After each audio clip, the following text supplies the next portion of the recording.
Pro Football Talk, the podcast between Mike Florio, and Chris Sims, and they were kind of going through and doing a lot of their preseason kind of analysis on teams, and I got to the Detroit Lions, and they had some comments, one as it relates to their schedule, but I wanted to start with the first one, where Florio kind of gives his remarks on what he believes the Detroit Lions are facing this year. One of the realities for the Lions, I don't know how much bigger the target is this year.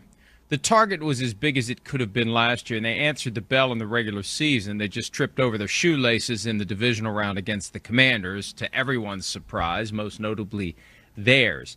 This year, with all the change on both sides of the ball as it relates to the coaching staffs, it's just hard to get, in my mind, a crystal clear image of what's expected of the Lions.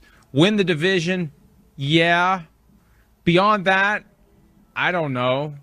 How much are they going to use Jahmyr Gibbs versus David Montgomery? Is Jared Goff going to hit a ceiling? Is he going to be able to adapt and adjust to the new circumstances? How will the defense be? Will Aiden Hutchinson thrive the year after the badly broken leg that has kept him from getting his second contract? They like to give out second contracts draft week. They did it last year with Penei Sewell and Amon-Ra St. Brown. Right. They did it this year with Kirby Joseph, not Aiden Hutchinson. That's kind of a quiet tension point that is going to flare up potentially if he doesn't get that.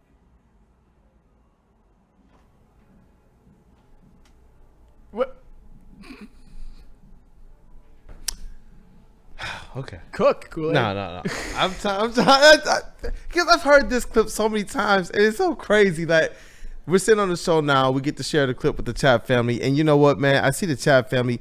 They already know what the deal is with Florio, and it's interesting because I know the full context. I understand that Chris, as well, on the pod, has had some disdain for the Lions in recent years, but I actually appreciate, the second clip that we're going to say from him. But as it relates to Florio, what I wanted to be able to do a little bit more, and I tried that's what I was like, all right, let me just compose, man. After hearing this again, I'm getting worked up emotionally. But is there any truth to what he's saying here? Obviously, that there's some tension points he's talking about with Aiden Hutchinson and all that. No, I believe that Aiden Hutchinson and his team are big boys. I believe that they do business right. I think that they're professional, and I believe that they understand what this is all about. I don't think that the contract is anything that's on Aiden Hutchinson's mind as it relates to, are they going to really take care of me? You're Aiden freaking Hutchinson. And this is the Detroit Lions. They're going to take care of you. Those types of things I don't believe are of any concern. But some of the other points that he raised, when I was kind of going off about it to somebody else, they were like, but why isn't that a valid concern? But why isn't this? Why shouldn't that be a question? And I'm like, but because the Detroit Lions they've answered these since they've been on a roll. They've answered questions and then some. I was told that Aiden Hutchinson injury was supposed to sink their season. I was told that Big Z wasn't going to be enough. But what we saw this team do is go out there and punch above a lot of these things. They've already answered the question of, are they a team that can get through all of this adversity? Now the question that they have to answer is, are they a team that can get through the playoff adversity? But as it relates to what this team is going to be to a lot of those questions, I do believe that though they're valid questions, they're not going to be any issue to the Detroit Lions being able to punch home the expectations, at least regular season-wise, that we expect. Well, and this is where I'm trying to get in the mind of a Mike Florio, because Mike Florio, he's a Vikings fan. And a lot of what he's saying right now, I believe, is wish fulfillment. Are there some things, let me just say this, there is some concerns that you could raise that I think could potentially hurt some lesser teams. 1. 2, I don't think there's anybody in this room that thinks that the Lions are going 15-2 again. There's going to be some games that they lose. There's going to be some moments where even Mike Florio, even if it's their second or third loss of the season to put them to a 5-2 or 7-3, where he's going to be like, see, I told you. The problem is that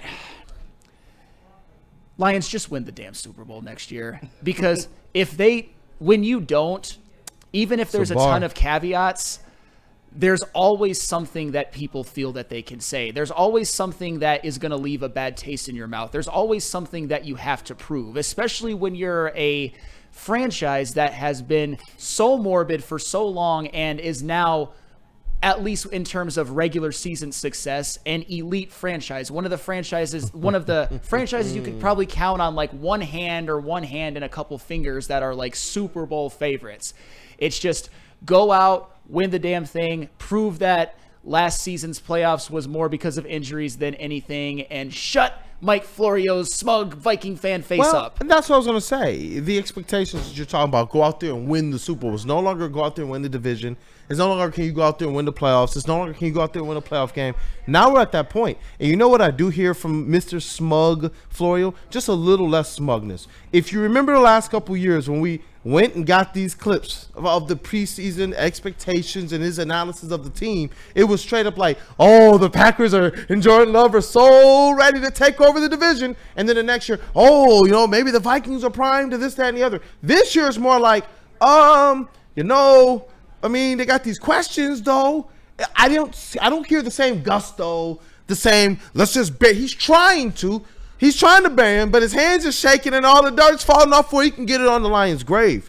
I don't hear the same confident Florio who believed that the Detroit Lions were just a has-been organization that had peaked. I hear a guy now who's talking about them in the same tune of, he talks about, they win the division. Oh, no problem in the division. You see how people are doing that now?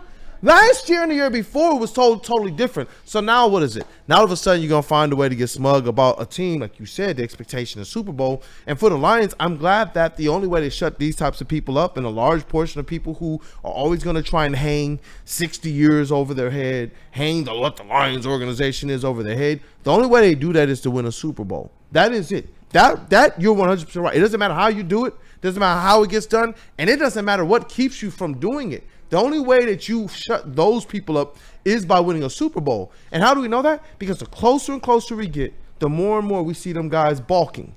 That's what we see right now. And all of a sudden, it's not like, you see how quickly he just, NFC North, of course. But Mr. Vikings fan, you just sound salty then if we get into this, but look at this and look at these things. It wasn't even like he was focusing on a lot of the external. He was trying to act as if the internal issues were going to be factors to tripping up the Detroit Lions. Dan Campbell's locker room.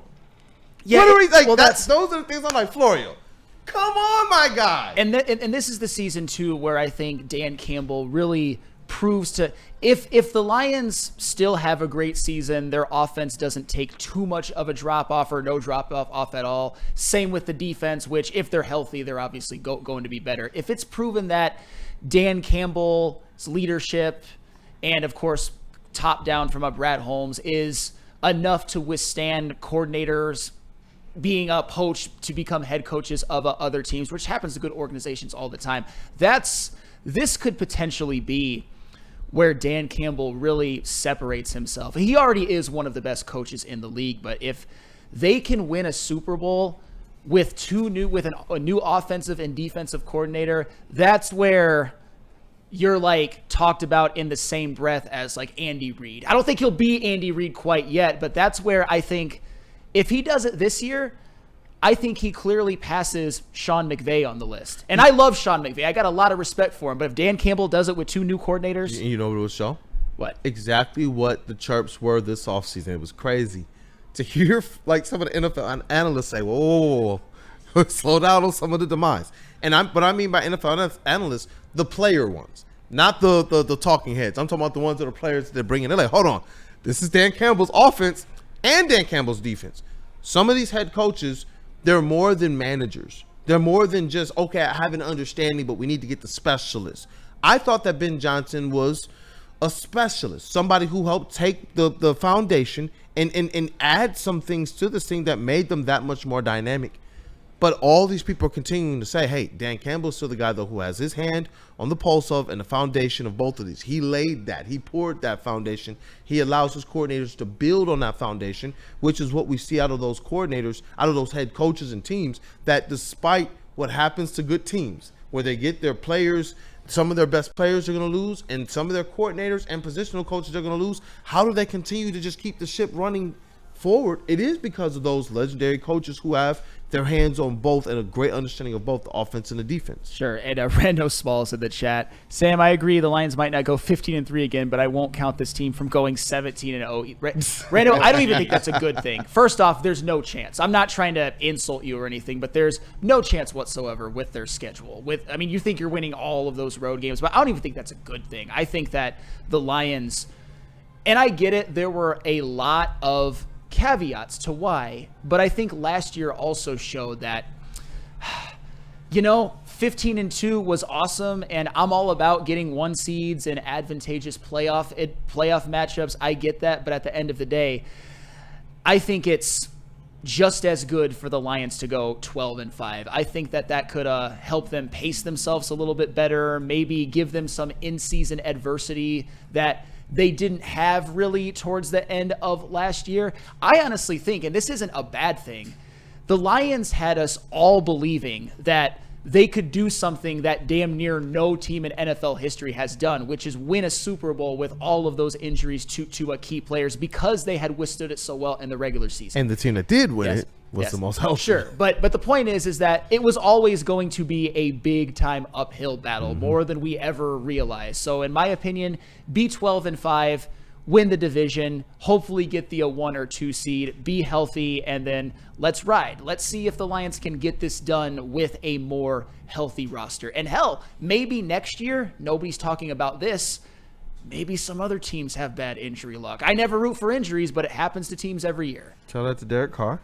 Hey, shout out to Uncle Bruce. And I'll tell you what, I can't really feel bad for them because I'm a freaking Lions fan. You know what I mean? I'm not wishing for anyone to get hurt, but I'm not going to apologize if, say, next year in the first round, the Lions beat up on an injury-riddled Rams team or something. I'm not going to apologize or cry. Question. What were some of the thoughts that went through your mind when you saw Uncle Bruce Irvin bust through the line and light up Derek Carr? When, honestly, at the time, I was just like, oh, damn, Bruce can do that. What really made me go, oh, snap, was watching Jameis Winston throw the football as the backup in that game.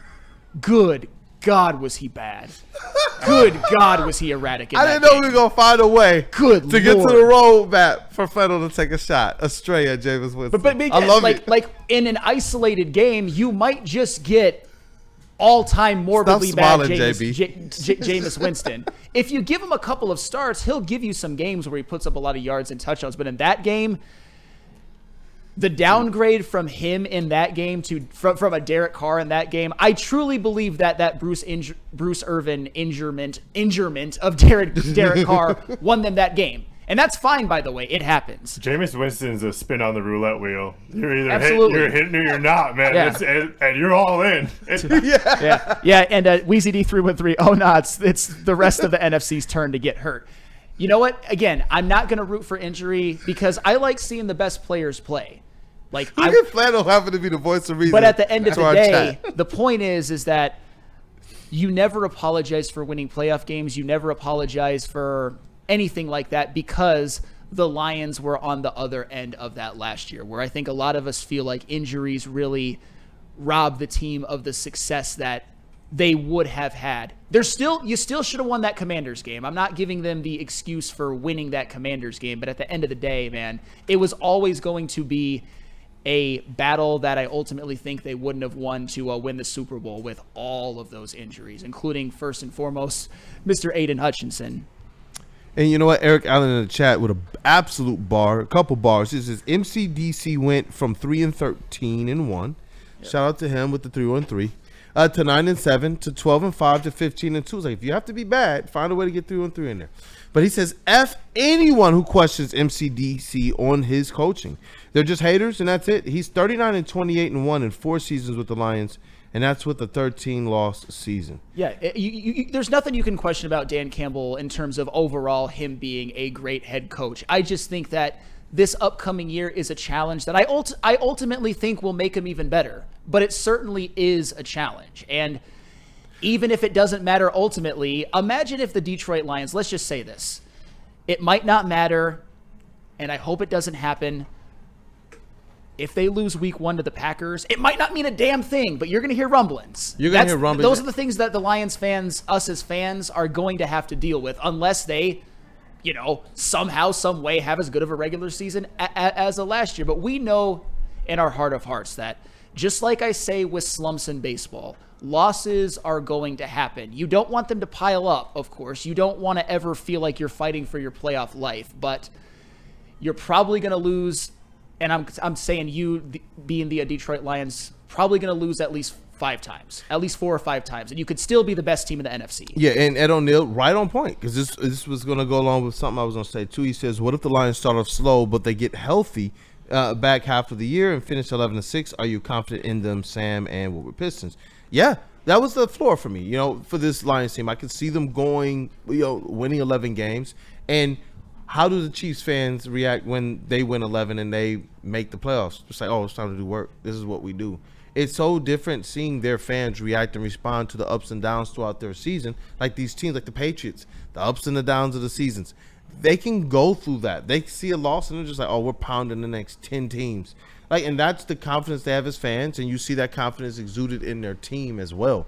That's where, for me, no, I'm not going to be shaken if this team doesn't go out there and do what they did last year and win 15. If they go out there and they win 11, they pace themselves, they enter the playoffs healthy and the offense clicking, your rookies taking that next step, some of the players that you brought in this offseason aptly contributing, and then those dogs that you paid that money to are still on target to be all pros, and Pro Bowlers. I'm good with that. I'm 100% good with that, especially if this team is clicking at the right time. Like we saw, the San Francisco 49ers. They were not clicking at the right time heading into the playoffs. They had just lost 3 games in a row. Then they got, I think, 1 more win, and at the right time, their coach had everything going right. They got a few players back healthy, not everybody, and they hit the ground running, and they ultimately put the Detroit Lions out the playoffs. So for me, no, to me it's more situational than that, and I do believe in overall the plan of this team more so than what the record will be. All right, here's where I have to give my ultimate caveat, and I've been consistent about this. And for the record, that 49ers team, they did have home field advantage. My thing is, and I've been consistent with this, and a lot of people won't like it and a lot of people will disagree.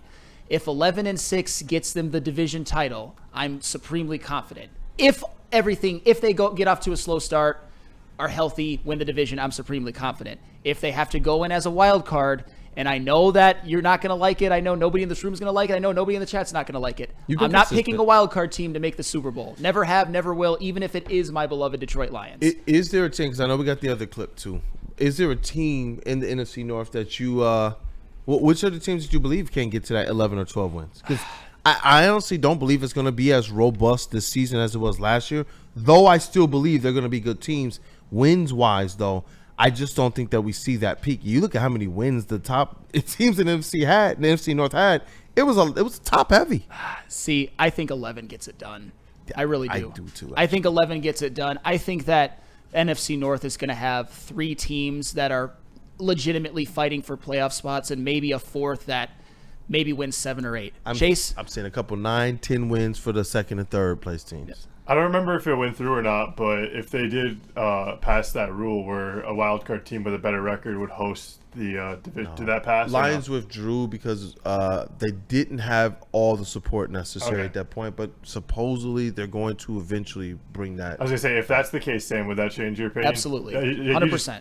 You have to play at home is what you're saying. I don't want like the toughest 3 road game route. I think it's just a lot to ask. And I know some teams have done it, but you'll see throughout history that most of the great teams, the great dynasties, they do a lot of their playoff work, the vast majority of it, by playing every single playoff game at home. And I'm not one seed or bust, by the way. I am, though, I think it's very, very imperative for them to win the division, and I think they will. I think they'll win more than 11 games. I think they'll win 12, and I also think that ultimately 11 will get it done, because I'll tell you what, those Packers, Vikings, and Bears teams, their schedules. Actually, I think one of the teams actually statistically has a harder schedule. There's a lot of hard schedules in the NFC North. A lot of teams are going to lose more. The Vikings are going to lose more than they did last year. 100%. Yeah. I see two Roop in the chat. He says Vikings with JJ at QB in year 1. I don't think so. Charles McClain, Packers is the only competition for the Lions. That's my wild card. I love the crap on them. It is very easy to, and when you keep beating them like a drum, then you get the ability to talk trash. But if we're actually talking about, do I think that they're a formidable opponent? I do. They're the pick that I have finishing second in NFC North. Okay. And I have them. I have them honestly. I had them winning. If the Lions were going to win 13, I had the Packers winning 11. Okay. But I can see it being a situation where It's fine. if this is a little bit cooled on what I believe, where I could see the Lions finish this thing with 11 or 12, and the Packers right behind them with like 10 wins. Yeah, I think every team in the NFC North has some things that are of, I wouldn't say concern to the Lions, but their fan bases, their coaching staff, their players. There's a lot to like, I think, on every single roster in the NFC North. It's just that we'll have to see how it all comes together. I mean, the Minnesota Vikings, I think they have a fantastic roster and a head coach who has shown the ability to get the best out of quarterbacks. But JJ's a rookie. It's really tough putting that roster with guys like Justin Jefferson and Grenard and Van Ginkel and Hawkinson and Addison and Aaron Jones in the hands of a rookie. It's not ideal. But at the end of the day, I think JJ's going to be insulated, but he's a rookie, and he's a rookie also that has some questions. I think he's going to be good eventually, but I don't think it's going to be enough this year to overtake the division. I think they'll be the second best team in the division. I don't hate that, by the way. The Vikings? Yep. Hey, talk to me. I think with the Vikings' additions to their offensive and defensive line, I think it makes them the most formidable trench team in the division outside the Detroit Lions. I think that they have insulated JJ enough where he has elite weapons at every single position around him, and he's had a year to sit, look at the film, be in the room, become more of a professional. And I truly believed in JJ out of the draft. I thought that people knocked him because he wasn't asked to do a lot at Michigan. But what he did do at Michigan was he made every play that mattered every single game in that last year of his career. And you couldn't say that about a sophomore year, so that growth was recognized. And I think that he's just going to continue to elevate. And I really think that he is going to – I wouldn't be surprised if he has a better season than Caleb Williams. I mean, it could be. But and Justin, I'm glad that you mentioned, and I don't want to be – this isn't about being a Michigan slappy. It's about – I agree with you that I think JJ – there's a reason why, especially last year, they called it third and JJ. He made a lot more big throws than you think. And the running game there last year when they won it was not as formidable as it was the year before. Nobody ever talks about that, but it just is the facts. Look it up. Donovan Edwards' numbers fell off a cliff, and Blake Corum's numbers even took a dip. But go ahead. No, I just wanted to ask Justin to piggyback on that. He gave the reasons why the Vikings, and I'm intrigued, though. Why the reasons not the Packers?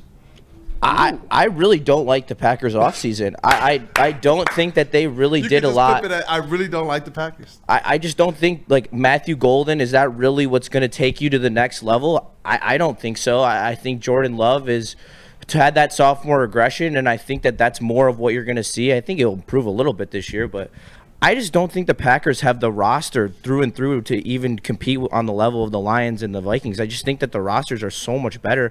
And then if you go to the quarterback play, I think that there's a route where JJ's better than Jordan Love. I think it's obvious that Jared Goff's better than Jordan Love. So I just think that there's a really doable pathway for the Vikings with the second best roster outside of the quarterback position to be the second best team in the league if they get even a and you're real.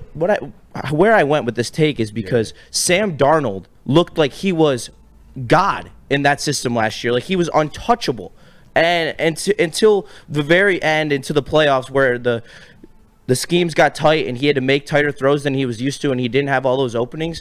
But we're talking about the regular season here. We're not talking about the playoffs. And I think that if it's fair to expect that J.J. McCarthy's going to come in there and be at least as effective as Sam Darnold, if not more. And he adds another element to their offense with his legs. Absolutely. And Never a bad day. A lot of those third and JJs were from his scrambles, by the way. And Justin, you know that as well as I do. He's got wheels, and I think he's smart and tactful about when he takes off, by the way, too. We'll see if that translates to the NFL, but this is interesting because we're talking about the division, the NFC North. I've been on the record saying that the NFC North is going to be the best division in football because you're talking about Jordan Love. And when I think about Jordan Love, there's you're going to like what I'm about to say first and not like what I'm about to say second.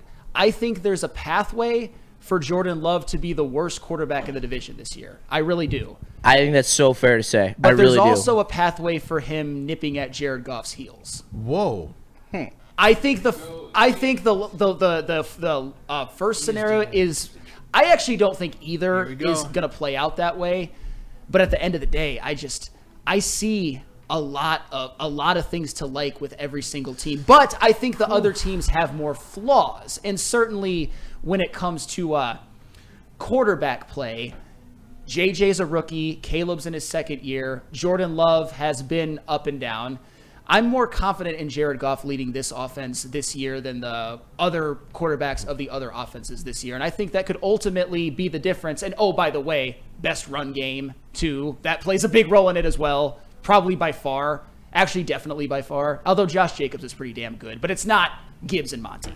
Listen, man, Aaron Jared, Jones. Tyrese Halliburton, Goff has a lot to work around him. And you know what? He gets the pass. He gets the assist. And that, to me, is what I love about how the Lions are positioned this year with their offense. I thought that some teams in the division, they did some nice things to try and improve. But the problem is, who's your technician at the middle of it? Who is the individual that you're trusting to make the right play? Who is the individual that you're trusting to clean it up after the wrong play? That is Jared Goff. We've seen him do a lot of that, and we know how large that last playoff game is going to loom. We know that the previous playoff series, he was darn near perfect. Everything that you needed to be able to get to the Super Bowl. So now you have year 3 of another playoff expected year, and now year 2 of Super Bowl expectations. And this is where, when you look at the NFC North, it's amazing how good the division has kind of shown up, despite the fact that I don't really believe in a lot of the quarterbacks in the division, which is so different. It's like a flip-flop world from where we were previously when I was growing up watching the Lions, hoping we can get a quarterback, and all the other quarterbacks in the division were doing things. Even there were times when I was jealous of Jake Cutler, of the Bears. So it's just like, now to see that those roles are reversed, it is interesting, though, because the Vikings are that team I was bullish on last year because, and I have to be fair now, the coaching is top-notch. I have to just tip the cap. It is top-notch. They're a team that just finds a way to get it done because they're so well built. I just believe, though, in those high-pressure moments, you have to have the technician that none of them do. Jordan Love is not that. Caleb Williams is not that. I believe that J.J. McCarthy will prove to not be that. But Jared Goff is that. And that was the difference ultimately in the division last year, was who is your quarterback. Yeah, and you know what's funny, too? Now that you're saying that, I actually think that there's a chance that all 3 of those quarterbacks become that, but just not next year. Like I'm seeing something from It's not their window. I mean, with Caleb, with JJ's first time, Caleb's second Yeah. year, Jordan Love, I think he's better than a lot of people do, but I still don't think he's Goff. WeezyD313, I think, man, this is really taken off. I love it. But he says, Goff is greater than Caleb, who's greater than JJ, who's greater than Love. He seems to agree that I think it could be Love at 4th. And I'll tell you what, I would not be shocked if that's how the quarterbacks play out this year. You know I love Caleb Williams. I want him to be bad. I want him to be as bad as you guys think that he is. I just don't see it. And I think that he's going to be, and I think he's going to be a lot better this year. I wanted to go Goff, JJ for obvious reasons, and then Caleb and Love tied for last. I don't hate that. I don't hate that. But you know what's weird though? I think that Jordan Love could end up being the worst quarterback in the division, but still have a decent year.